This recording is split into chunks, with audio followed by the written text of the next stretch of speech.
सोचो जरा, दुनिया के सबसे लेजेंडरी वॉरियर्स जो अलग अलग युगों और सभ्यताओं से आए हैं, अचानक एक अनजान दुनिया में आंखें खोलते हैं। एक ऐसी दुनिया जहां जादू है, मॉन्स्टर्स है और एक महायुद्ध का माहौल है। इन वॉरियर्स का काम है उस दुनिया को बचाना या शायद उसे बर्बाद करना। हिस्ट्री के असली कैरेक्टर्स फैंटेसी के बैटलफील्ड में, जहां पॉलिटिक्स, ब्लडशेड और सर्वाइवल के डेडली मिक्स है। ये कहानियां उन लोगों की जो मरने के बाद भी लड़ते रहे हैं एक और दुनिया के लिए। और इसी वीडियो में मैं अनाउंस भी करना चाहता हूँ हमारे न्यू टीम मेंबर सुजीत का, जिसका एक चैनल है ओटाकू हॉक नाम का, और वही अपने शानदार आवाज में आप सभी को ये एनिमे एक्सप्लेन करने वाला है। मैं चाहता हूँ कि आप जैसे हमें सपोर्ट करते हैं वैसे ही सुजीत को भी सपोर्ट करें और उसके चैनल पे अच्छे अच्छे लाइक्स एंड कमेंट्स भी करें और साथ ही साथ सब्सक्राइब भी करें। तो चलिए चलते हैं स्टोरी में।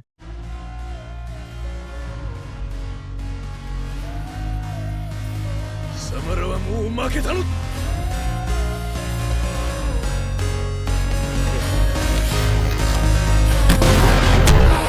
Hi guys WhatsApp. तो ये एनीमे काफी ज्यादा तुम्हें पसंद आएगा क्योंकि ये एक्शन से भरा हुआ है। तो बढ़ते हैं हम स्टोरी की तरफ, जहाँ पर हमें दो क्लेन को दिखाया जाता है जो आपस में लड़ रहे होते हैं। हमें एक ऐसा बंदा भी दिखाया जाता है जो सामने वाले क्लेन के ऊपर काफी डोमिनेट कर रहा होता है। वो आधे से ज्यादा बंदों को उनके मार चुका होता है और उसका नाम होता है तोयोहिसा, जो कि हमारे कहानी का मेन कैरेक्टर है। और जो हमारे मेन कैरेक्टर का जो क्लेन होता है उसका नाम होता है शिमाज़ू। और उसके सामने जो अपोनेंट होते हैं वो कह रहा होता है ये शिमाज़ू क्लेन को सरेंडर कर देना चाहिए था। पता नहीं इनके अंदर आत्मविश्वास कहाँ से आ रहा है। इनके बंदे कम होते जा रहे हैं लेकिन इनकी जो स्पिरिट है वो कम नहीं हो रही है। जैसा कि तुम लोग देख सकते हो, शिमाज़ू क्लेन का स्पिरिट काफी ज्यादा हाई होता है। वो मरते दम तक लड़ना चाहता है और उनका जो साथी होता है यानी कि हमारा मेन कैरेक्टर तोयोहिसा भी जमकर लड़ रहा होता है। दूसरी तरफ जो अपोजिट क्लेन होती है उनका चीफ जनरल को दिखाया जाता है, उसका नाम होता है फुकुशिमा। और वहाँ पर जो उसके सोल्जर होते हैं वो उसे कहने आए होते हैं कि तो अब हमें आपकी जरूरत है चीफ जनरल, ऐसा वो सोल्जर कहने आए होते हैं। और वो उनकी बातें मान लिया होता है और आगे बढ़ जाता है। दूसरी तरफ तोयोहिसा को दिखाया जाता है,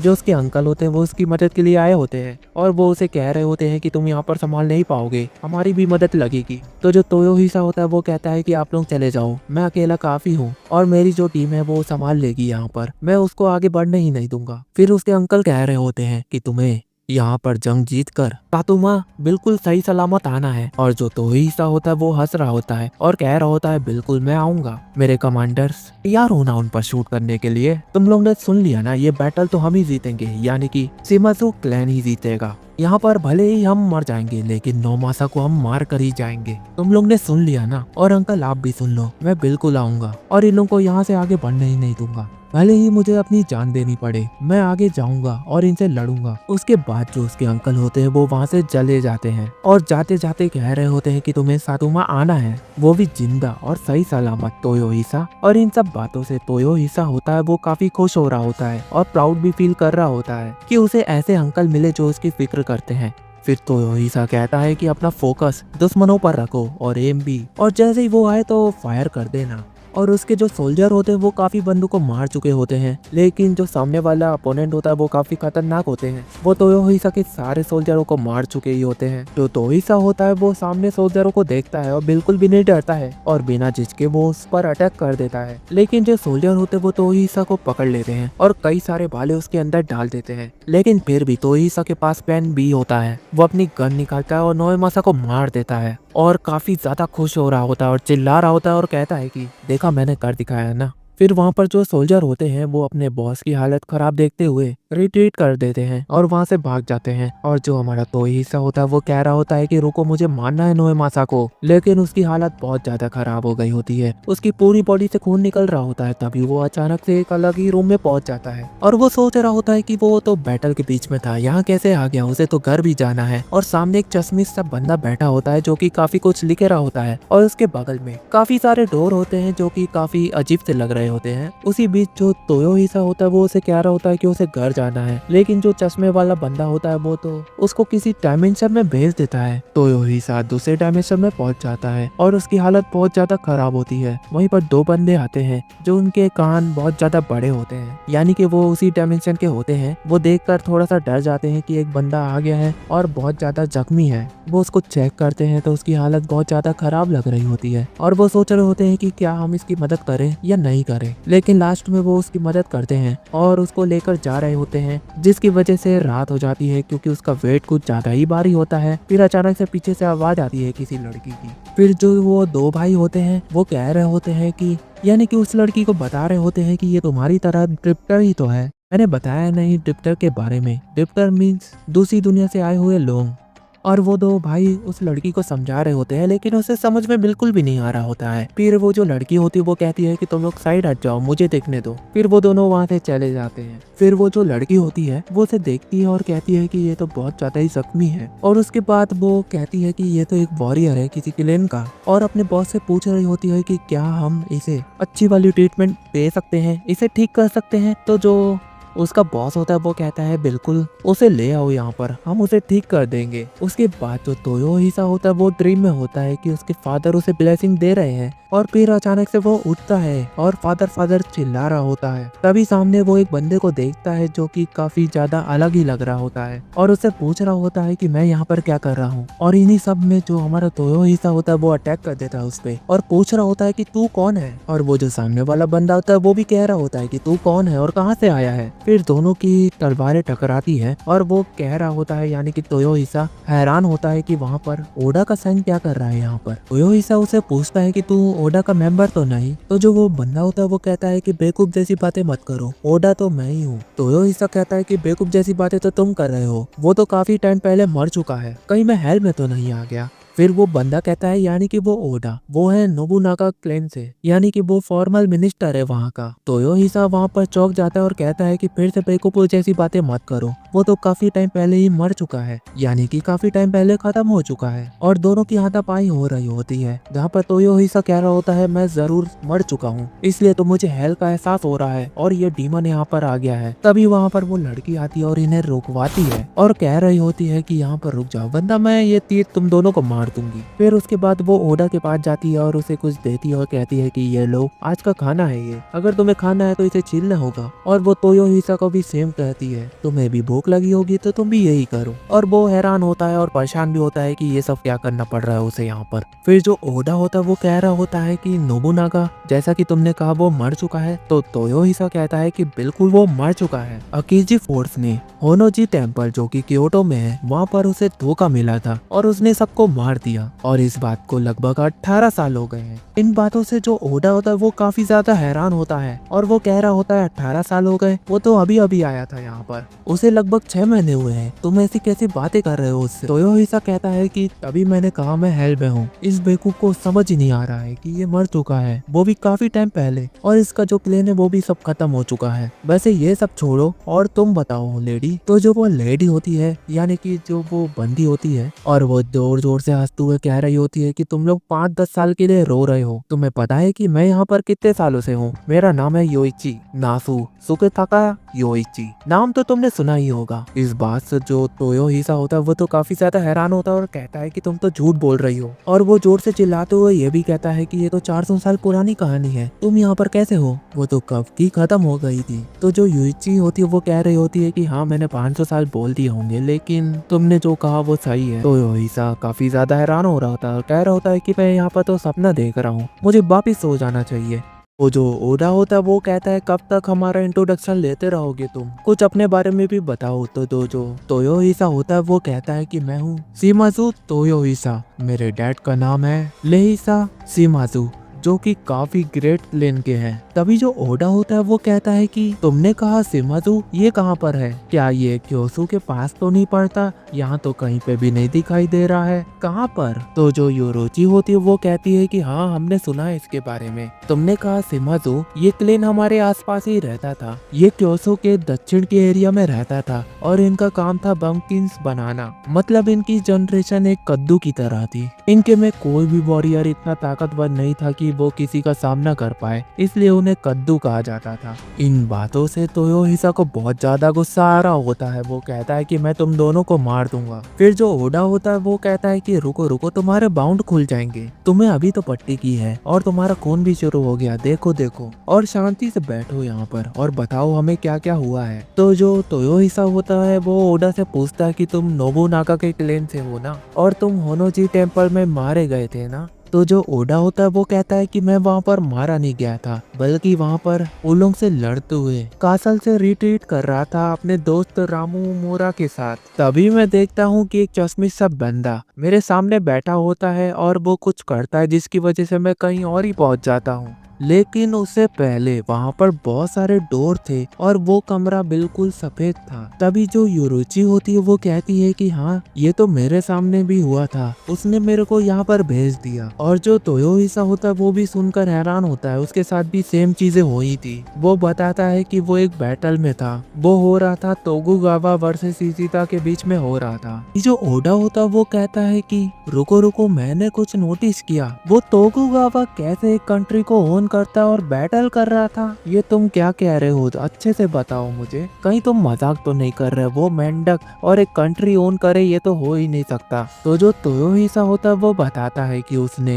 हिदोशी को मार दिया किची ने, उसके बाद जो शितावा था उसने मार दिया, जिसकी वजह से उसने कंट्री को टेक ओवर कर लिया। ओडा यहाँ पर बहुत परेशान हो जाता है, ऐसा कैसे हो सकता है, उसने मेरे सारे दोस्तों को मार दिया, वो सब कहाँ पे होंगे, तुम उनके बारे में जानते हो? तो जो तोयोहिसा होता है वो कहता है कि मैं कैसे जानूंगा तुम्हारे दोस्तों के बारे में, ये तो तुम्हारा पास्ट है, तुम जानो, मैं क्या करूंगा इसमें। फिर जो ओडा होता है वो पूछता है अपने बेटे के बारे में। तो जो तोयोहिसा होता है वो बताता है कि तुम्हारा बेटा नीजो कासल में मारा गया, वो ब्रेवली लड़ा। जब उसे पता चला कि तुम मारे गए हो तो उसने बस एक ही चीज सोची, अब मुझे ही लड़ना है, और वो काफी कमाल का लड़ा और मारा गया। ओडा हंसते हुए कहता है कि क्या बेवकूफ लड़का था। फिर वो वहाँ पर थोड़ा इमोशनल हो जाता है और कहता है कि मैन 50 ईयर तक जी सकते हैं, लेकिन देखो मैं तो उतना भी नहीं जी पाया, अब क्या कर सकते हैं। फिर जो योरुची होती है वो कहती है कि कोई बात नहीं, लाइफ में तो ये सब चीजें होती रहती है। उसके बाद जो तोयोहिसा होता है वो ओडा से पूछता है कि जब मैंने तुम दोनों को देखा था तो ये जो तुम्हारा साथी है वो तुम्हारा असिस्टेंट लगा था मुझे, जिसका नाम था राममारू, लेकिन यहाँ पर तो ऐसा कुछ भी नहीं निकला। तो जो ओडा होता है वो भी कहता है कि हाँ तुमने सही समझा, लेकिन ऐसा कुछ भी नहीं है, और वो यहाँ पर खुश है कि ऐसा कुछ नहीं हुआ। दूसरी तरफ उनके ऊपर एक लड़की नजर रख रही होती है, वो कह रही होती है कि काश वो उनकी बातें सुन पाती, और उसका नाम होता है नेमो। और उसका जो बॉस होता है वो कह रहा होता है कि वहाँ पर क्या चल रहा है। वो कहती है पता नहीं, मुझे सुनाई नहीं दे रहा, लेकिन दिखाई दे रहा है। फिर हमें एक बंदा दिखाया जाता है जो कि कह रहा होता है कि हमें कुछ तो करना होगा उनका, वरना ये दुनिया को खत्म कर देंगे। उसके अगले सीन में हमें एक बंदे को दिखाया जाता है जो कि बॉस से बात कर रहा होता है, उसका नाम होता है हैमू, और वो पूछ रहा होता है कि वहाँ पर क्या हो रहा है। और जो बंदा होता है वो बताता है कि दो ओल्ड मैन आपस में किसी चीज के लिए लड़ रहे होते हैं। फिर हमें उनको दिखाया जाता है और वो कह रहे होते हैं कि तुमने मेरी स्ट्रेटेजी को चुरा लिया। दूसरा वाला बंदा कहता है कि तुमने मेरी स्ट्रेटेजी चुराई। दोनों के बीच में काफी ज्यादा लड़ाई हो जाती है। वो दोनों एक दूसरे को कह रहे होते हैं कि मैंने फेयर तरीके से उसे लिया था। दूसरी तरफ जो हैमू होता है वो कहता है उस बंदे को कि मेरा ऑर्डर है कि तुम इन दोनों को रोको। जो वो बंदा होता है वो ऑर्डर ले रहा होता है, वो कहता है क्या सर दर्द है, अब इन लोगों को रोकने जाना पड़ेगा। दूसरी तरफ हमें वो उन्हीं दो बंदों को दिखाया जाता है जो शुरू में दिखाए गए थे, जिनके कान बड़े बड़े थे। उन्हें उनका एल्डर डांट रहा होता है कि ऐसे किसी भी ड्रिफ्टर को उठाकर कहीं पर ले जाने की कोशिश मत किया करो, क्या पता तुम भी वॉर में फंस जाओ। तो जो वो दो बंदे होते वो कहते हैं कि ऐसा नहीं है, वो खून से सना हुआ था और उसकी हालत बहुत ज्यादा ही खराब थी, और वो हमें रोड पर मिला था, हम तो उसकी मदद करना चाहते थे। तो जो उनके सामने जो एल्डर होता वो कहता है कि बिल्कुल भी नहीं करना है ऐसा चीजें, तुम दोनों ने सुनी मेरी बातें। उसके बाद जो हमारे तीनों कैरेक्टर होते हैं, यानी कि हमारे ड्रिफ्टर्स, वो वहाँ पर चैन की नींद सो रहे होते हैं, लेकिन उन्हें पता चल ही जाता है कि कोई तो वहाँ पर वॉर करने आया है। वहीं पर जो ओडा होता है वो तोयोहिसा को बता रहा होता है कि ये तो 11th विलेज में अटैक हो गया है, शायद उनके ऊपर किसी डाकू ने अटैक कर दिया है। वहाँ पर तो एल्फ रहते हैं जिनके लंबे लंबे कान थे, जिन्होंने उसको बचाया था। तो वो बिना किसी की बातें सुने हुए तोयोहिसा निकल पड़ता है उन्हें बचाने के लिए। जो तोयोहिसा होता है वो कहता है कि इससे कोई फर्क नहीं पड़ता वो कौन है, क्या कर सकते हैं, मैं तो बस अपनी शॉट को घुमाऊंगा और उनके गले को काट दूंगा। दूसरी तरफ जो ओडा होता है वो कहता है कि कितना बेवकूफ इंसान है, एकदम ह्यूमन बुलेट की तरह फायर किया और निकल गया। लेकिन यहाँ पर वो दोनों भी इंटरेस्टेड होते हैं लड़ने के लिए और निकल जाते हैं। दूसरी तरफ जो उनके ऊपर नजर रख रही थी वो तो कहती है कि अब ये लोग कहाँ जा रहे हैं, आखिर इनका इरादा क्या है। वहीं पर जो तोयोहिसा होता है वो देखता है कि उसके पीछे ओडा आ गया है है और वो उसे कहता है कि तुम कितने स्लो हो, क्या तुम ऐसे ही कहते हो अपने आप को डीमन की 6th हेवन के। तो जो ओडा होता है वो चिल्लाते हुए कहता है मैं 50 साल का हूँ बच्चे। तो जो योइची होती है वो कहती है कि तुम कितने साल के हो। तो जो तोयोहिसा होता है वो कहता है कि मैं तो 30 साल का हूँ। और जो योरोची होती है वो हंसते हुए कहती है कि मैं तो 19 साल की हूँ। उनकी बातें चल ही रही होती है कि सामने दो बंदे आते हैं और उनकी हालत बहुत ज्यादा ही खराब होती है क्योंकि उन दोनों के पीछे 3 बंदे लगे हुए होते हैं। वो लगभग उनको मारने ही वाले होते हैं कि ओडा एक बंदे को हेडशॉट देता है और जो हमारा तोयोहिसा होता है वो जाता है सामने और बच्चों को हाय बोलता है और एक बंदे का सर काट देता है। दूसरे से उसकी बातें चल रही होती है कि पूछता है वो कौन हो तुम और तुम इनको परेशान क्यों कर रहे हो। तो जो वो सोल्जर होता है वो कहता है कि तुम वही ड्रिफ्टर हो जो वहां से भागे हुए हो। तो जो तोयोहिसा होता है वो कहता है कि मुझे नहीं पता तुम किसकी बातें कर रहे हो और तुम मेरी भाषा बोलो यानी कि जापानीज। वो ऐसा नहीं बोल पाता है इसलिए उसका भी सर उड़ा देता है तोयोहिसा। उसके बाद वो उन दोनों बच्चों के पास जाता है और कहता है कि मैंने तुम्हारी मदद की क्योंकि तुमने मेरी मदद की थी, इसके लिए शुक्रिया बोलना पड़ेगा तुम्हें मुझे। तो जो ओडा होता है वो कहता है कि इन्हें जापानीज नहीं आती तो क्या तुम इन्हें भी मार दोगे। तो जो तोयोहिसा होता है वो कहता है कि ऐसा बिल्कुल भी नहीं है, इन लोग ने मेरी मदद की थी तो इन्हें बस एक ही चीज बोलनी है, मेरी मदद करो, मतलब बचाओ के लिए चिल्लाना होगा। और वो समझाने लगता है और वो बच्चे समझ जाते हैं। जो ओडा है वो मरे लोगों के पास जाता है और देखता है ये तो सोल्जर है, ये कोई डाकू और चोर नहीं है, ये तो फ्यूडल लॉर्ड के सिपाही हैं जो कि यहाँ पर अटैक करने के लिए आए हैं। ये तो बहुत इंटरेस्टिंग होने वाला है, क्यों ना हम उस 11th विलेज को ले ले।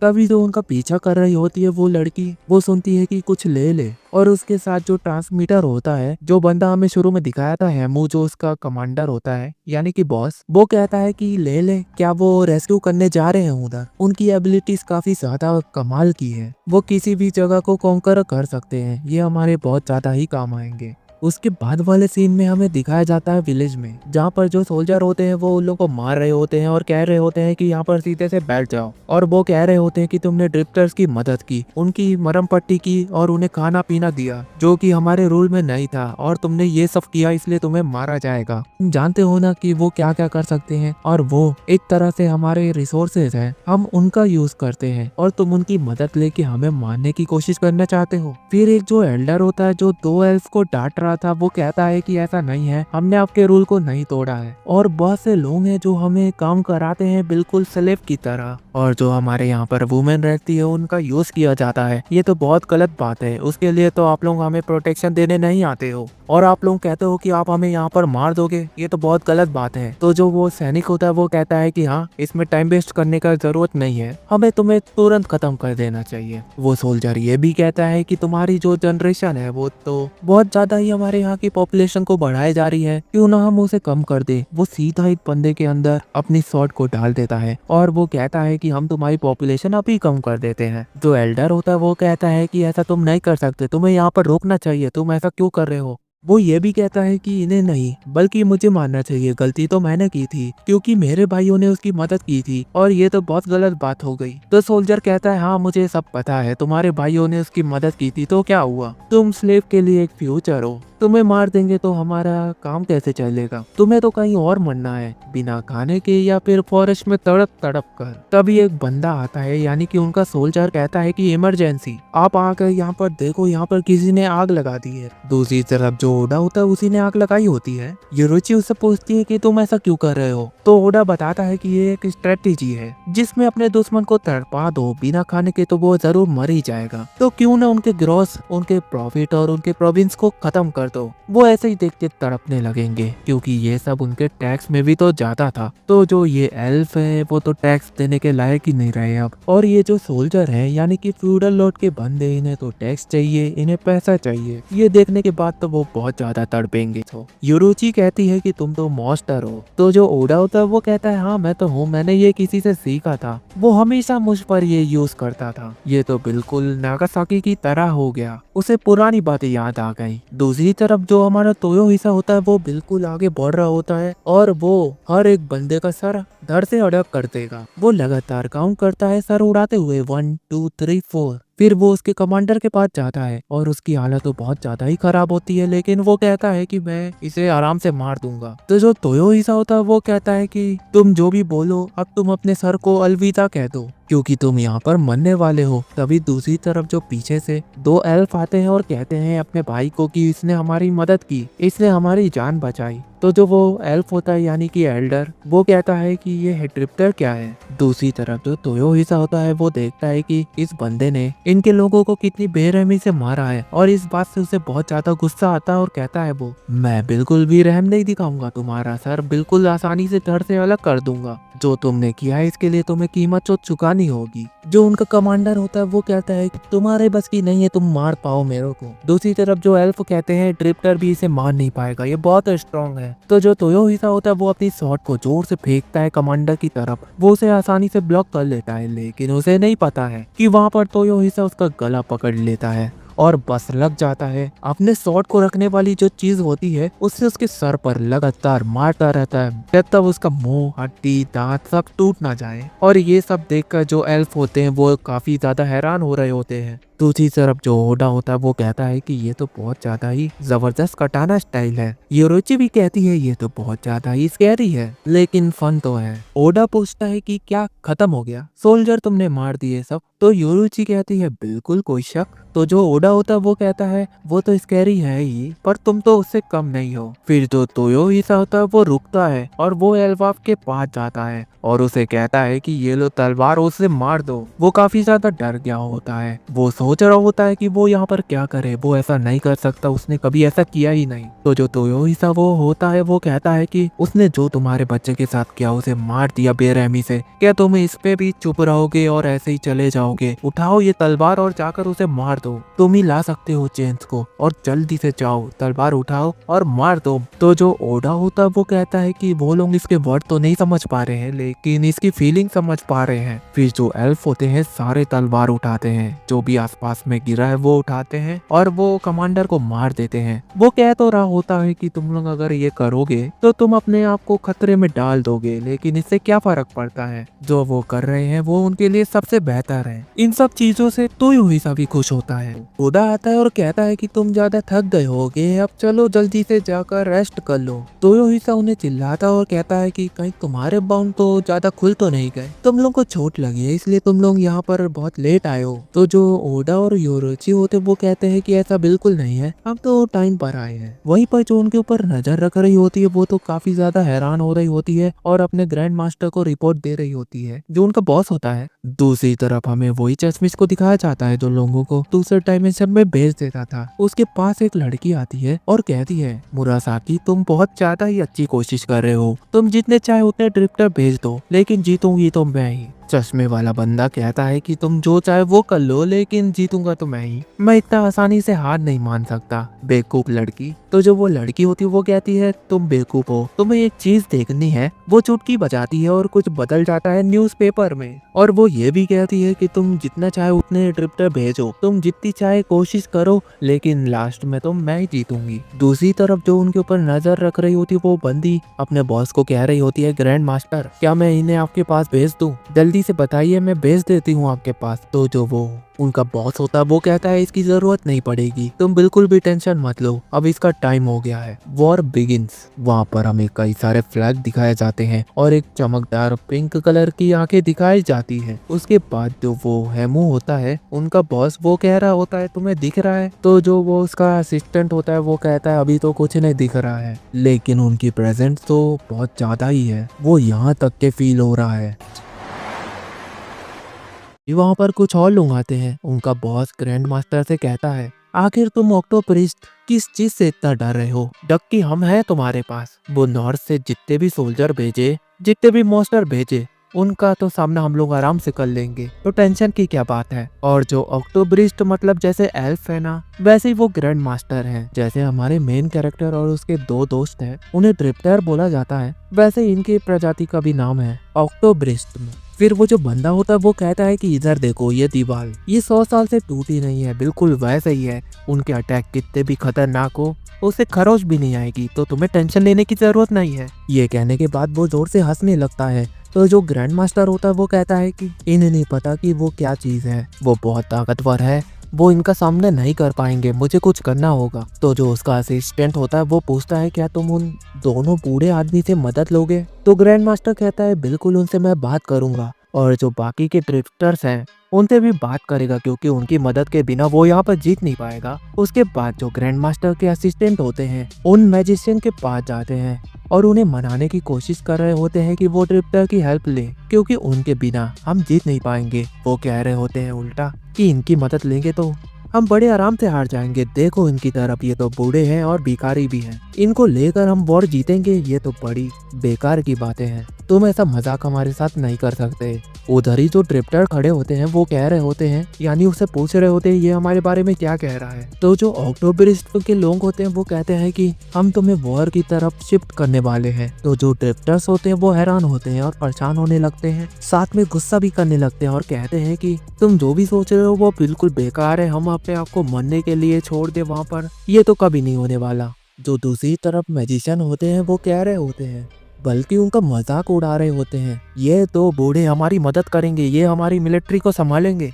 एक तो पैंट में मुद्द दिया, दूसरा तो उसे डांटने और संभालने में बिजी है। ये दोनों तो सर्कस के जोकर लग रहे हैं, ये क्या हमारी मिलिट्री को संभालेंगे। वो मैजिशियन के एक बंदे का गला पकड़ता है और कहता है कि तुम इसका मजाक कैसे उड़ा सकते हो, ये ओल्ड हुआ तो क्या, जब ये जवान था लाखों लोगों के साथ रॉयल फोर्स भी डरती थी। इनका नाम है हानिबल बारका।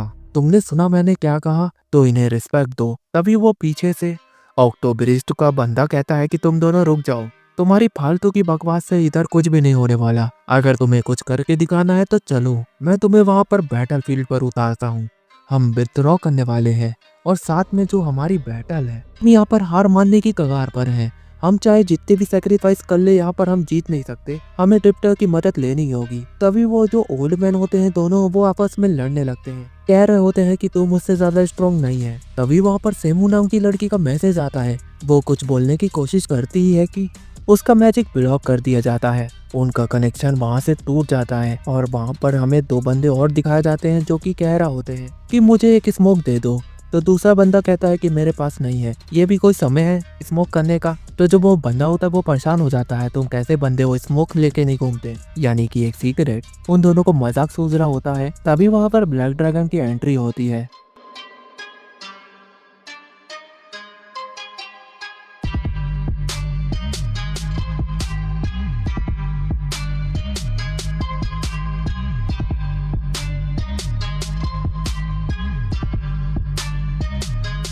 ग्रैंड मास्टर कह रहा होता है कि तुम्हें हमसे इतनी हेट क्यों है, इतनी हेटरेट के साथ तुम इस दुनिया में जी नहीं सकते। वहाँ पर वॉर शुरू हो जाती है। जो ब्लैक किंग होता है वो ऑर्डर दे देता है कि अटैक कर दो और मार दो इनको। उसके बाद जो ब्लैक ड्रैगन होता है वो अपने मेन सोल्जर को कहता है, हीजी काता, जोन, अनस्टेसिया, तुम लोग भी अटैक कर दो, ज्वाइन कर लो बैटलफील्ड को और इन लोगों को खत्म कर दो। फिर वहीं पर पीछे से आवाज आती है, क्या तुम सही में इस वर्ल्ड को डिस्ट्रॉय कर दोगे? तो जो ब्लैक किंग होता है वो कहता है कि जैसा तुम चाहो वैसा ही होगा, इंपीरियर गार्ड कूरो। तो जो कूरो होता है वो कहता है कि मैं तो बस देखने आया हूँ, जब मेरा मन होगा तो मैं अटैक कर दूंगा। तो जो ब्लैक किंग होता है वो पूछता है उससे कि तुम किस साइड में हो? तो कूरो कहता है कि जो इंटरेस्टिंग है मैं उसी साइड में रहूंगा।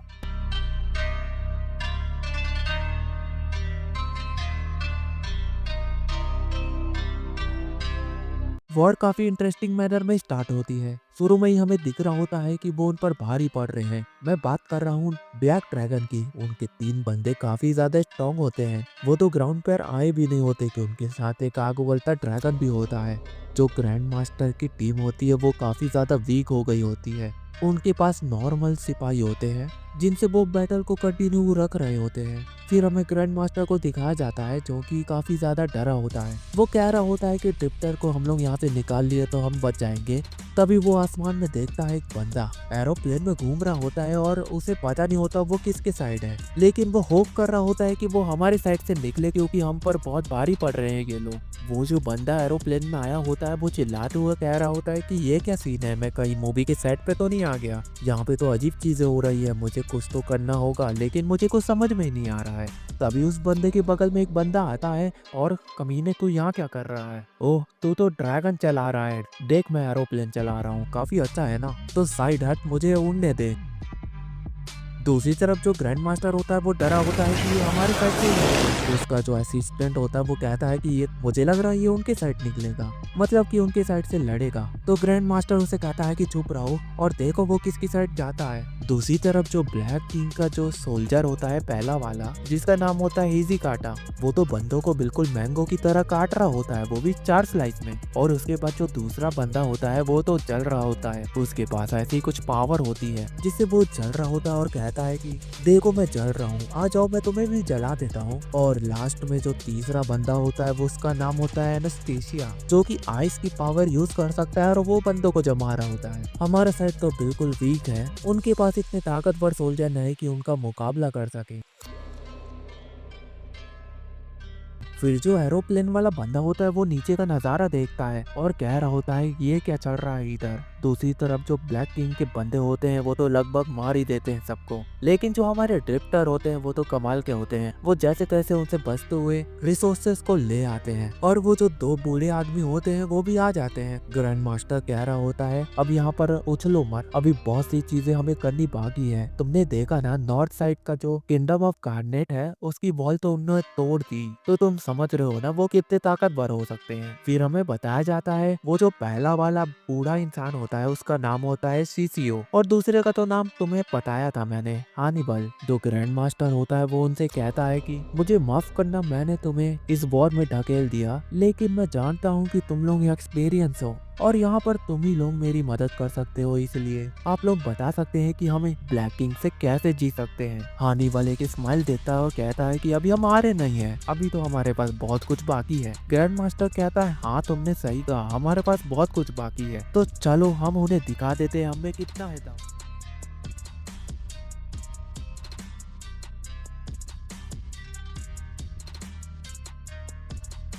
हमारी टीम को बेस्ट गेट की तरफ जाना होता है। वो सारी मुसीबत का सामना करते हुए आगे बढ़ते हैं कि सामने एक ड्रैगन आ जाता है और वो अपना फ्लेम थ्रोअर मारने ही वाला होता है कि जो ऊपर उड़ने वाला हमारा मेन बंदा होता है एरोप्लेन में, वो तो हमारे ही साइड निकलता है। वो ड्रैगन पर लगातार फायर करता है जब तक वो मर ना जाए, और ये देखकर जो ग्रैंड मास्टर होता है वो कहता है कि ये तो ड्रिफ्टर है और ये तो हमारे साइड है, ये तो एक बहुत बड़ी जीत है हमारे लिए, हमने यहाँ पर कर दिखाया है।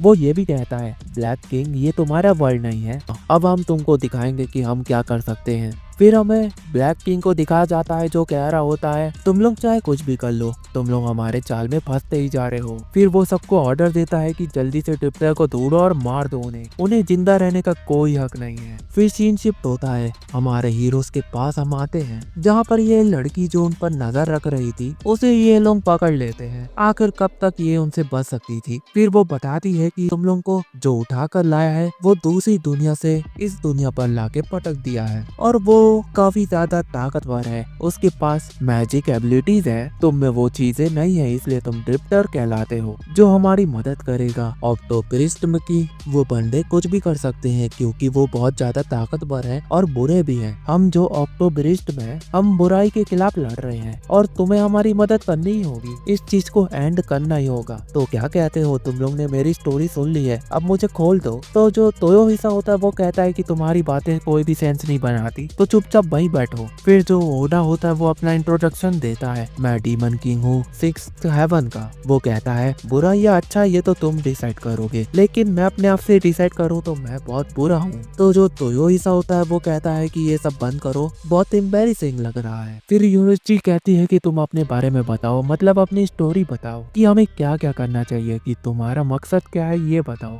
फिर वो जो लड़की होती है वो बताती है डार्क किंग नाम का एक बंदा है, उसके 3 सोल्जर है जो कि काफी ज्यादा ताकतवर है, वो मैजिक पावर ऑन करते हैं, वो बस कुछ नहीं चाहते, वो बस इस दुनिया को तबाह करना चाहते हैं और तुम सोच भी नहीं सकते कि यहाँ के बाद वो तुम्हारी दुनिया को तबाह कर देंगे। वो बस चाहते हैं कि हेट्रेड, हर जगह बुराई फैल जाए और वो दुनिया भर के मॉन्स्टरों को इकट्ठा कर रहे हैं जिनसे वो इस दुनिया को खत्म कर देंगे। तो हमें इस दुनिया को बचाने के लिए ड्रिफ्टर्स की मदद चाहिए, यानी कि तुम्हारी। फिर जो ओडा होता है उसकी कहानी सुनने के बाद कहता है कि तुम अपनी आर्मी के बारे में बताओ, उनके अंदर क्या क्या एबिलिटीज है। तो जो वो लड़की होती है वो कहती है कि हमारे पास मैजिशियन ट्रूप्स है, फ्यूडल लॉर्ड के सिपाही है, तुम उन्हें अंडर कंट्रोल कर सकते हो, जो चाहे वो कर सकते हो। तो जो ओडा होता है वो वहाँ पर हंसता है और कहता है कि बेवकूफ लड़की, तुम इतनी सड़ी सी आर्मी के साथ हमें भेजोगी और हमें मरवा दोगी, इतना बेवकूफ नहीं है वो मरना नहीं चाहता इतना जल्दी। और तुमने कहा फ्यूडल लॉर्ड, ये तो तुमने बहुत बड़ी बेकार की बातें कर दी। हर जगह का सिस्टम एक जैसा नहीं चलता है। फ्यूडल लॉर्ड क्यों हमें अपने सोल्जर देगा? अगर वो मान भी जाता है तो हमें वो अपने सबसे स्ट्रॉन्ग प्रूफ देगा? बिल्कुल नहीं लड़की, वो बस ऐसे प्रूफ देगा जिससे हम बस बैटल फील्ड में बेवकूफों के टाइप खड़े रहेंगे और अपनी जान को गवा देंगे। तो यहाँ पर बिल्कुल भी बकवास मत करो।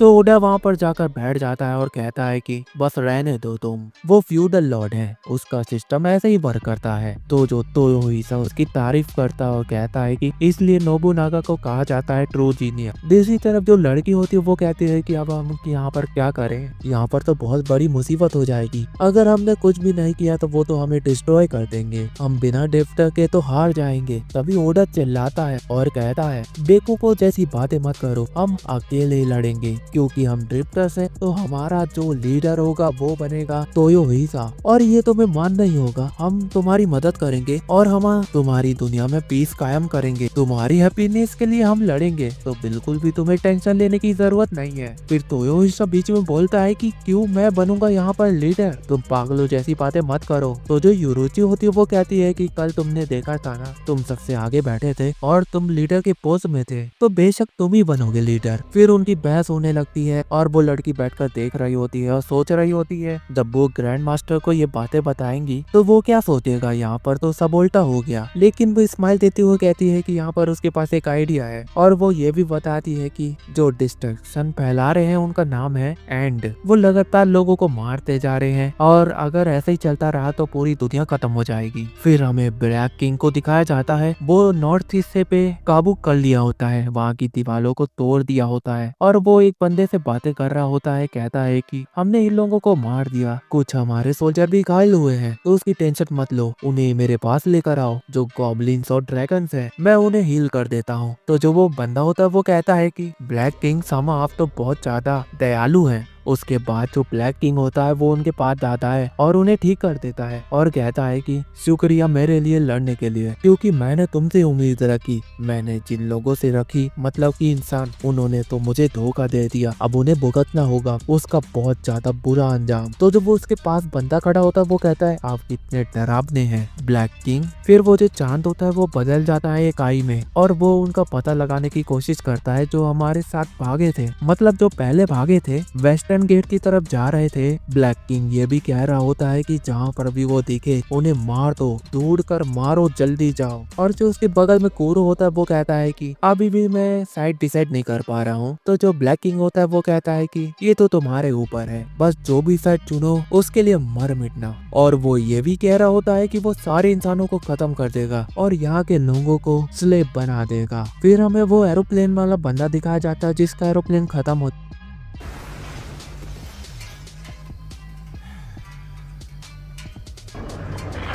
Take it first!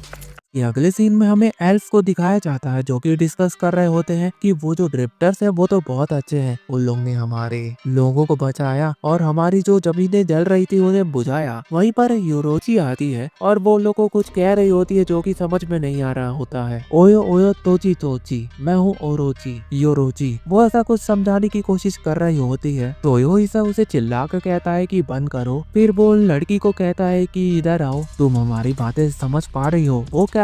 तो जो वो लड़की होती है वो बताती है ग्रैंड मास्टर ने उसे मैजिशियन कार्ड दिया है, जैसे वो डोरेमोन में होता है ना ट्रांसलेशन टूल, उस तरह का मैजिशियन कार्ड होता है उसके पास, जिसकी वजह से वो सबकी भाषा समझ पा रही होती है। इन सब बातों से दोनों को बुरा लग जाता है, मेरा मतलब है कि ओडा और तोयोहिसा को। दोनों कहते हैं कि तुम योरोची से माफी मांगो, तुम में कोई टैलेंट नहीं है, तुमने कोई भी लैंग्वेज सीखी नहीं है, वो तो बहुत ज्यादा मेहनत करती है, जल्दी से जाओ और माफी मांगो। उसके बाद वो बहुत सारे चीजें निकाल लेती है, यानी कि कार्ड, जिसे मैजिक चार्म भी बोला जाता है, वो योरोची के सर पर लगा देती है और वो एकदम मॉन्स्टर की तरह बन जाती है। तो योहिसा उसे चिल्लाता है ये तुमने क्या कर दिया उसके साथ, तो वो सॉरी बोल रही होती है। दूसरी तरफ जो ओडा होता है वो कहता है लड़की इधर आओ। तो जो वो लड़की होती है वो अपना नाम बताती है, मेरा नाम है ऑल मीनू है, आप मुझे ये बुला सकते हैं। फिर ओडा उससे पूछता है कि इनके बारे में बताओ। तो जो वो लड़की होती है वो बताती है कि ये एल्फ है, ये इंसानों से हार गए थे और यहाँ पर आकर कहने लगे इन्हें स्लेव की तरह ट्रीट किया जाता है और इनकी कोई भी मदद नहीं करता है, लेकिन इनमें फाइटिंग का काफी अच्छा सेंस है। तो जो ओडा होता है वो कहता है इतने तो मुझे जानना था। फिर वो तोयोहिसा को बोलता है कि मेरे पास आओ और अपना सारा प्लान बताने लगता है, तुम्हें ये इनको बोलना है। तो जो तोयोहिसा होता है वो कहता है कि तभी तुम्हें धोखा मिला, तुम्हारी बातें बिल्कुल बेकार है तुम्हारी तरह। ओडा उसे चिल्लाता है और कहता है कि जल्दी से जाओ और उनकी मदद करो, मतलब उन्हें बोलो वो जो चीजें मैंने बोली तुम्हें। तो जो तोयोहिसा होता है वो उनके पास जाता है और कहता है क्या तुम डरपोक हो? क्या तुम अपने बच्चों के बारे में बिल्कुल भी नहीं सोचते हो? क्या ये तुम्हारी कंट्री तुम्हारी नहीं है? क्या तुम्हारे सपने तुम्हारे नहीं है? सोचो जरा, क्या तुम इस रिग्रेट के साथ मरना चाहते हो? क्या तुम इसी दिन के लिए पैदा हुए हो? उनके मुंह फटे के फटे रह जाते हैं। वो कहते हैं कि हम स्लेव के लिए पैदा नहीं हुए हैं, हम कुछ करने के लिए पैदा हुए हैं। तो जो तोयोहिसा होता है वो कहता है अच्छी बात है, तुम समझ गए। तो जो ओडा होता है वो कह रहा होता है इसमें कुछ तो बात है, बिल्कुल उसकी तरह। फिर तोयोहिसा ओडा के पास आता है और कहता है सुनो, मैं तुम्हारा कोई कॉम्रेड नहीं हूँ जो तुम मुझ पर ऑर्डर चला रहे हो। तो जो ओडा होता है वो कहता है कि ऐसी बात नहीं है, मैं तुम्हें मैनिपुलेट कर रहा हूँ, बिल्कुल अपने पुरानी आदत की तरह। तो जो तोयोहिसा होता है वो कहता है कि तुम्हारा बेटा मर गया उस जगह पर वो कमाल का लड़ा, लेकिन तुम जानते हो कि मैं तुम्हारा बेटा नहीं हूँ, मैं तोयोहिसा हूँ। तो जो ओडा होता है वो कहता है कि चुप हो जाओ, तुम ऐसे नहीं बोल सकते मुझसे, तुम कहने की क्या कोशिश कर रहे हो? वो वहाँ पर उदास हो जाता है। तोयोहिसा मन में कह रहा होता है कुछ ज्यादा ही बुरा बोल दिया मैंने। फिर ओडा अपना मुंह बदल देता है, जिससे देखकर तोयोहिसा को बहुत ज्यादा गुस्सा आता है और वो उसकी लड़ाई शुरू हो जाती है दोनों की। उसके बाद जो दो एल्फ होते हैं जिनकी जान बचाया था तोयोहिसा, उनका बड़ा भाई उसको शुक्रिया कह रहा होता। उनकी बातें चढ़ रही होती है कि ओडा उन्हें रोकता है और कहता है तुमने जिन्हें मारा,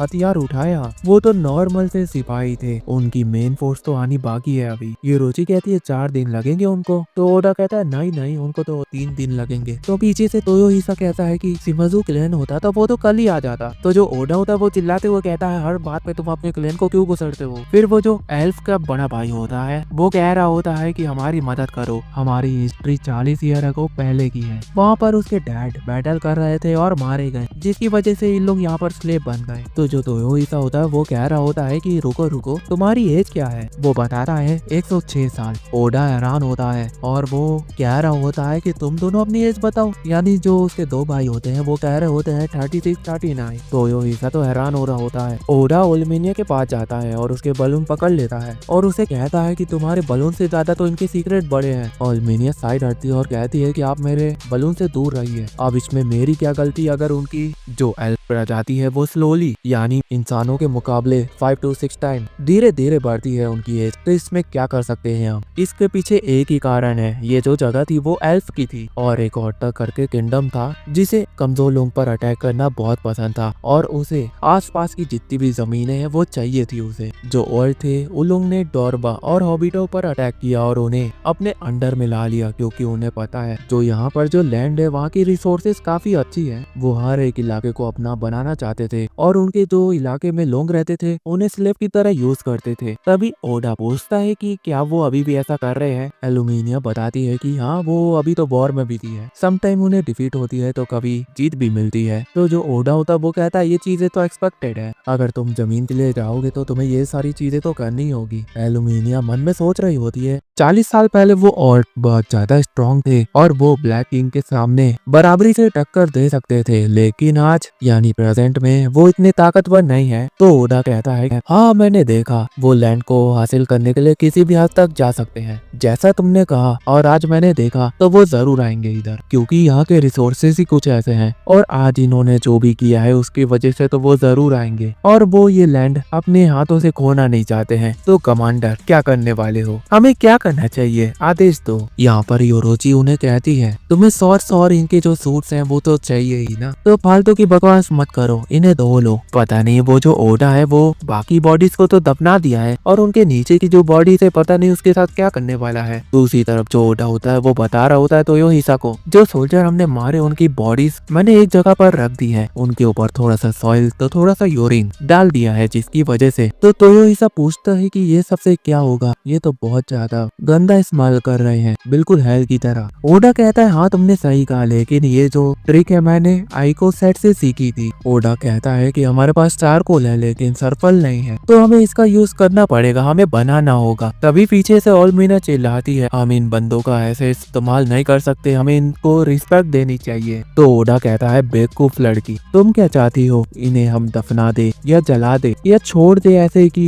कोई जानवर खा ले? नहीं, हम इनका यूज कर सकते हैं, वैसे भी क्या ही फर्क पड़ता है इन सब चीजों से। तो यही सब ही समझाता है उसे, हमने उनके लिए प्रे तो कर ली है, अब वो मर चुके हैं, तो तुम क्या सोचती हो कि जो उनकी सोल है वो उनके मरने के बाद उनकी बॉडी में होगी? तो ऐसा बिल्कुल भी नहीं है। तो यहाँ पर जो ओलिमिया होती है वो समझ जाती है कि हम में और इनमें क्या डिफरेंस है। वो लाइफ को अपने नजरिया से देखते। तो ओडा कहता है सुनो ओलिमिया, मुझे सल्फर चाहिए, तुम्हें पता है ना वो कैसा दिखता है? तुम्हें नहीं पता तो मैं बताता हूँ। वो वॉल्केनो में मिलता है और वो येलो कलर का होता है। जब वॉल्केनो फूटता है उसके बाद उसकी जो डस्ट होती है वैसा। तो जो ओलिमिया होती है वो कहती है कि उसे पता है लेकिन उसके पास नहीं है, उसे खरीदना होगा, लेकिन उसके पास तो पैसे भी नहीं है। उससे ओडा को गुस्सा आता है और वो कहता है तुम्हारा ऑक्टोपस ऑर्गेनाइजेशन किस लिए है, उससे मांग लो। उससे ओडा को गुस्सा आता है और वो कहता है तुम्हारा ऑक्टोपस ऑर्गेनाइजेशन किस लिए है, उससे मांग लो। तो जो ओलिविया होती है वो कहती है ऑक्टोपस नहीं है, वो है ऑक्टोब्रिज, तो वो ला कर जरूर दे देगी, तुम टेंशन मत लो। वैसे करोगे क्या इसका? तो जो ओडा होता है वो कहता है कि तुम बस ला कर दो, बाकी का मैं देख लूंगा, तुम सवाल जवाब मत करो। उसी की दूसरी तरफ जो यूरोची होती है वो एल्फ को सिखा रही होती है कैसे तीर को मारते हैं। और वो जो वहाँ पर एल्फ होते हैं वो तो शो ऑफ कर रहे होते हैं कि हमें आता है, तुम्हें हमसे सीखना चाहिए। तो जो यूरोची होती है उसका ईगो हट हो जाता है और वो कहती है क्या तुम ऐसा कर सकते हो? तो वो लोग शॉक हो जाते हैं।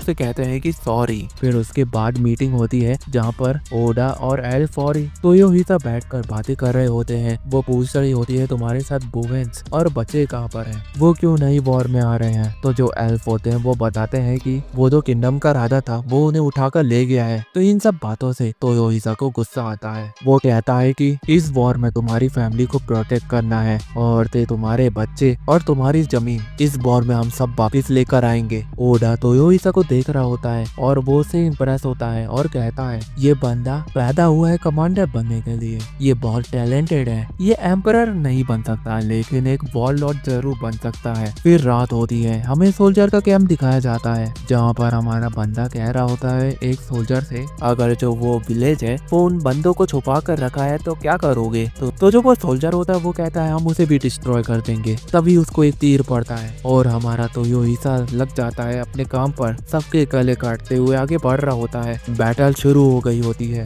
ओडा कहता है क्या सब तैयार है? तो शुरू करते हैं। जैसा मैंने कहा स्पीड हमारा सबसे बड़ा हथियार है और मरना मत, जैसा मैंने सिखाया वैसा ही करना। ओडा ये भी कहता है कि उसने 2 लाख की आर्मी को हैंडल किया है, तो ये छोटी सी तो आर्मी है, उसे ये बहुत पसंद आ रहा है, ये लाइफ उसकी जबरदस्त होते जा रही है। तो यही सभी कमाल का फाइट कर रहा होता है, सबके गले उड़ा रहा होता है। दूसरी तरफ ओडा उन्हें समझा रहा होता है कि क्या करना है और उन्हें बता रहा होता है और अलविदा कह दो अपनी स्लेवरी वाली लाइफ को और मार दो एरो। वो वैसे ही करते हैं, पूरे टाउन को जला देते हैं और जैसे ही सोल्जर आते हैं उनके ऊपर भी एरो चला देते हैं। ओडा देखकर कह रहा होता है कि यही सब चीजें उसके साथ पहले भी हुई थी, जहाँ पर वो मरा था, जहाँ पर वो आग में फंसा था और उसे फंसाने वाला तो हिडोशी था। वो ये सब चीजें दोहरा रहा होता है। उनकी फाइट जबरदस्त चल रही होती है। ओडा कह रहा होता है अब ऑटर किंगडम यानी उनका राज्य अब हमारे साथ वॉर में है, उनकी कोऑर्डिनेशन बिल्कुल बेकार है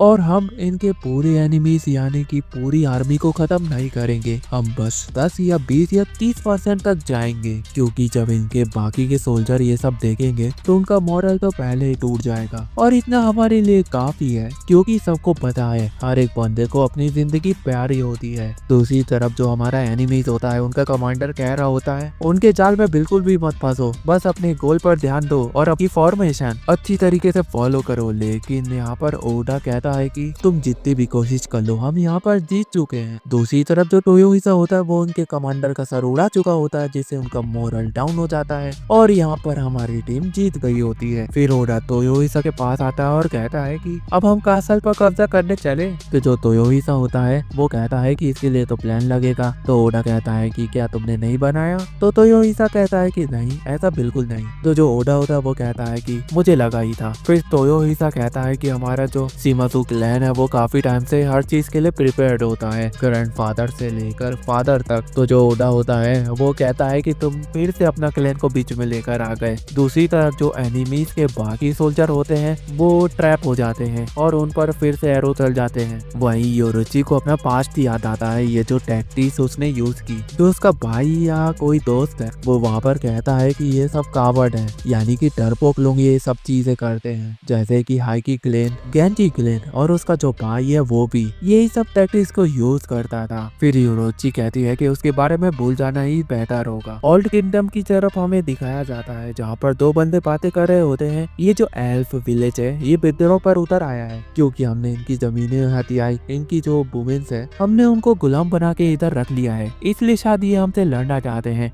वहीं पर सोल्जर आता है और वो कहता है कि हमारे जो ट्रूप वो लड़कर वापिस आ चुके हैं, क्या हम गेट खोल दें। और दूसरी तरफ जो उनके ट्रूप्स होते हैं वो तो हमारे ही होते हैं, वो हमारे लोग होते हैं।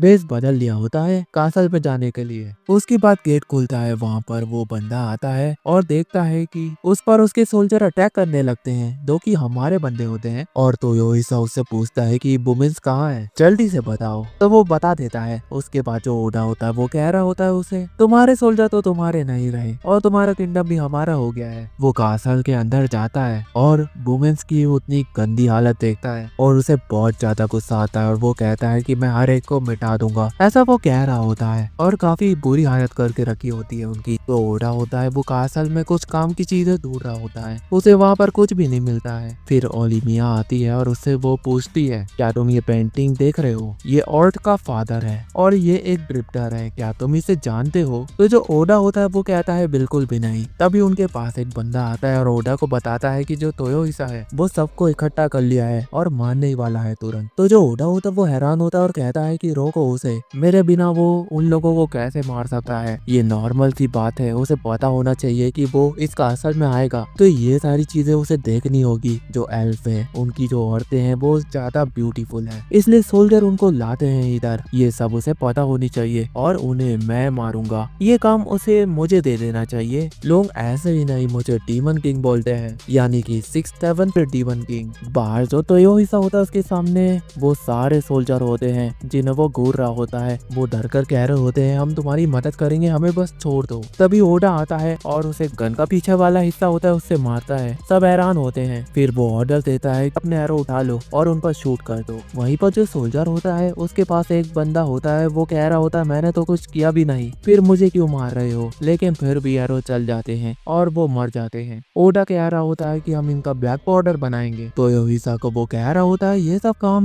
मुझे करने दिया करो, ये सब काम में अपना हाथ मत गंदा करो, बिल्कुल मेरे पास्ट की तरह। तो हिसा ओडा को चिल्लाता है, उससे पहले उसको मुक्का मारता है और कहता है कि मुझे तुम्हारे बेकार से पास्ट में कोई भी इंटरेस्ट नहीं है। मैंने कितनी बार कहा तुम्हें अपने पास्ट के बारे में मत बताया करो। फिर योरोची आती है और कहती है कि कहीं ये फिर से तो नहीं लड़ रहे। तो दोनों कहते हैं बिल्कुल नहीं, ये तो बस एक डिस्कशन है। दूसरी तरफ जो ओडा होता है वो मन में कह रहा होता है हमारे थॉट्स यानी कि विचार वो तो कभी मिलते नहीं है, लेकिन जो उसने पंच मारा वो उसको पुराने दिनों की याद दिला दिया। आखिरी बार उसके फादर ने उसे पंच मारा था। वहीं पर उनका एक बंदे को लोग मारते नहीं है क्योंकि उसकी जरूरत पड़ेगी उनको। और तोयोहिसा लास्ट में कहता है इनके लिए प्रे कर लो और इनके जो सर है उनको काट कर दफना दो, बाकी का हम गन पाउडर बनाएंगे। फिर हमें बताया जाता है जो एल्फ की औरतें थी वो सेफली अपने लैंड में पहुंच चुकी है और जो नोबुनागा है उसने उनको गिफ्ट दिया है कि कभी भी जरूरत पड़े तो उन्हें बुला लेना। और एक लॉर्ड भी चुना है उनके लिए क्योंकि आसपास की चीजें ऐसी है कि उन्हें वॉर करनी पड़ जाती है। तुम अपने आप को हमेशा ट्रेन करते रहना, ऐसा उसका मैसेज था जो ओडा ने लिख कर दिया होता है उनको।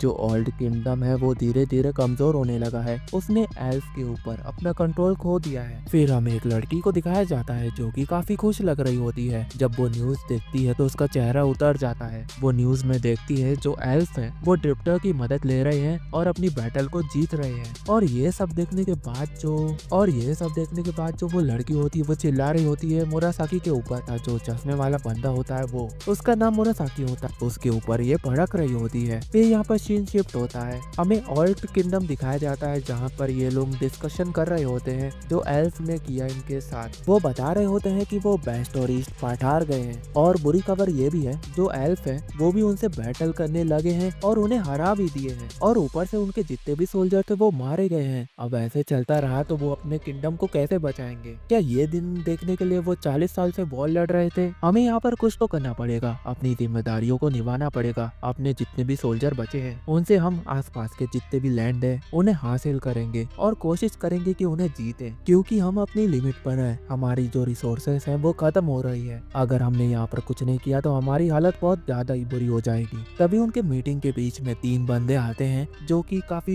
हद तक जोकर जैसे लग रहे होते हैं, और उनका इंट्रोडक्शन दिया जाता है काउंट एंड गार्मी। ये तीनों के नाम होते हैं। उनका जो मेन बंदा होता है जो बीच में खड़ा होता है वो कहता है कि हम देर तो नहीं हुए मीटिंग के लिए। दूसरी तरफ जो 2 सोल्जर होते हैं उनमें से एक पूछता है कि ये जोकर कौन है? तो एक सोल्जर कहता है कि चुप हो जाओ, अगर वो सुन लिए तो तुम मारे जाओगे। मैं तुम्हें बताता हूँ ये कौन है। ये पावरफुल नोबल जो पोजेस किए हैं 1/4 एम्पायर को, और इन्हें ही कहा जाता है फादर ऑफ ऑर्ट। ये जो तुम किंगडम देख रहे हो इनकी मदद के बिना तो ये अधूरा है। अगर ये यहाँ पर इतने सालों से टिका हुआ है तो इनका कारण ये तीनों है। इनकी रिस्पेक्ट करो, ये बहुत पावरफुल है। सोल्जर ये भी कहता है ये जो तुम ओल्ड किंगडम देख रहे हो इनके बिना वो एग्जिस्ट ही नहीं करता। तो जो दूसरा सोल्जर होता है वो कहता है और ये 50 साल से अपना काम करते हुए आ रहे हैं। तो जो दूसरा सोल्जर होता है वो हैरान होता है और कहता है कि फादर ऑफ एम्पायर, तुमने सही कहा, ये तो बहुत ज्यादा स्कैरी है। वैसे इनकी एज क्या होगी? फिर जो काउंट होता है वो कहता है तुम्हारा जो फ्लीट है वो वेस्टर्न साइड से आ रहा है ना, तो क्या उसकी सेफ्टी के लिए तुम्हारे पास कोई रास्ता है या कोई आइडिया है, या तुमने कोई इंतजाम किया है उसके लिए? तो वो लोग चुप हो जाते हैं, उसका कुछ भी जवाब नहीं दे पाते हैं। तो जो काउंट होता है वो कहता है कि कोई बात नहीं, मुझे यहाँ पर कुछ ड्रॉ करना है तो कुछ दो। फिर उसके जो 2 साथी होते हैं वो लिपस्टिक देते हैं उसे ड्रॉ करने के लिए। फिर वो ड्रॉ करके बताता है क्योंकि ज्यादातर अटैक सी से होते हैं और हमारे रिसोर्सेस और काफी ज्यादा इंपॉर्टेंट चीजें वहीं से आ रही होती है। तो जो बंदे होते हैं वो कह रहे होते हैं अब क्या करें, जहाँ पर उनके रिसोर्सेस होते हैं वो लेकर आ रहे होते हैं उनके ऊपर तो अटैक हो गया होता है, और वो और कोई नहीं मर्चेंट ने किया होता है। वो जो ऊपर उड़ रहा बंदा कहता है कि ग्रिफिन डिलीवरी सर्विस हाजिर है, जिसका तुम वेट कर रहे थे तुम्हारे लिए वो आ गया है, और वो कई सारे बॉम्ब छोड़ देता है और कह रहा होता है कि इसमें मिला है फिश, एनिमल फैट और कुछ ऑयल मिले हैं, तो इनका मजा उठाना। ऑल्ट जेंटलमैन, ये जो कैप्टन होता है जो उड़कर ऑल्ट पर अटैक कर चुका होता है वो उसका सरप्राइज अटैक होता है। वो कह रहा होता है कैसा लगा मेरा सरप्राइज अटैक, और जो उनका एडमिरल होता है वो कह रहा होता है विक्ट्री तो हमारी हुई।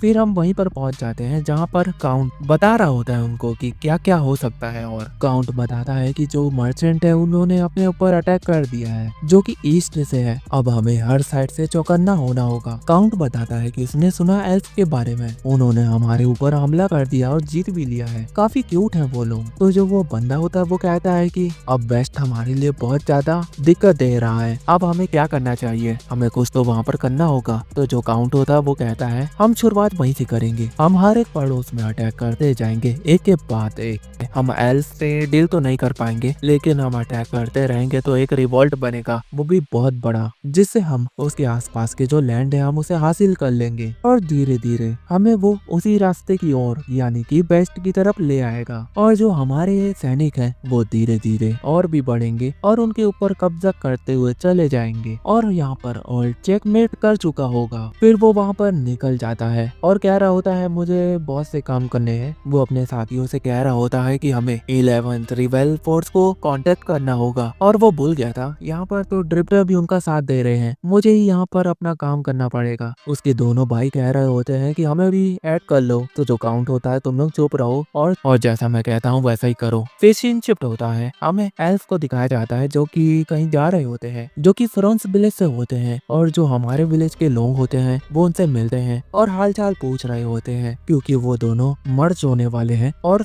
एक साथ बैटल करने वाले हैं। वो जो दूसरे विलेज के लोग होते हैं वो पूछ रहे होते हैं क्या तुम ड्रिफ्टर्स को जानते हो? तो वो कहता है कि नहीं। क्या उन पर इतना भरोसा करना सही है? तो वो कहता है बिल्कुल सही है, आखिर क्यों नहीं, उन्होंने हमारी कितनी ज्यादा मदद की है तो उन पर भरोसा करना तो बनता है। फिर हमारे हीरोज के पास लेकर जाया जाता है जहाँ पर वो लोग कुछ टाइम पास कर रहे होते हैं। ओडा कह रहा होता है तुम्हें एम्परर बनना है तो तुमने वहाँ पर ऐसा क्यों किया, तुमने इतना गुस्सा क्यों दिखाया? तो जो तोयोहिसा होता है वो बताता है तुम्हारी बात तो सही है, लेकिन तुम्हें ये नहीं पता कि चीजों को कैसे कंट्रोल किया जाता है। तुम उनके दिमाग को तो कंट्रोल कर सकते हो, लेकिन उनके हार्ट को पढ़ नहीं सकते हो। अगर वहाँ पर उसने कहा होता कि हमें यहाँ पर एम्परर बनना है, तो एक दिन उनके एरो हम पर भी चलते। तो सोचो इस बात को ओडा, तुम जीनियस जरूर हो, लेकिन तुम्हें एक बात की कमी है, वो है दिल। क्या तुम उस इंसिडेंट को फिर से दोहराना चाहते हो जो तुम्हारे साथ हो चुका है? वो नोजी इंसिडेंट तुम्हें याद है ना? कि याद दिलाना पड़ेगा। तो ओडा कहता है उनके दिल को पढ़ना है, ये मेरे से नहीं होने वाला, तुम तो मेरे को जानते हो ना, पर मैं कोशिश करूंगा। तो जो यूरोजी होती है वो उससे पूछती है कि तुम कितने बार धोखा खाए हो? तो वो कहता है कि ज्यादा नहीं, 2 बार। फिर वो नाम गिनवाने लगता है। तो योहिसा कहता है कि ये तो बहुत सारे हैं। ओडा कहता है मैं तुम्हें एम्परर बनाना चाहता हूँ। फिर अगले सीन में जो ओडा होता है वो कुछ तो बना रहा होता है जो कि काफी अजीब लग रहा होता है लोगों को। फिर वो सारा को कहता है कि बाकी लोगों को भी कह दो ये सब उठाकर मेरे लिए ले आए, क्योंकि मुझे कुछ तो बनाना है इससे। और दूसरी तरफ जो सारा होता है वो अपनी गन दिखाता है और बताता है इसका नाम है ब्लैक स्मिथ, और बताता है कि इसका स्टाइल कुछ इस तरह से है, इसे चलाना इतना आसान नहीं होता है।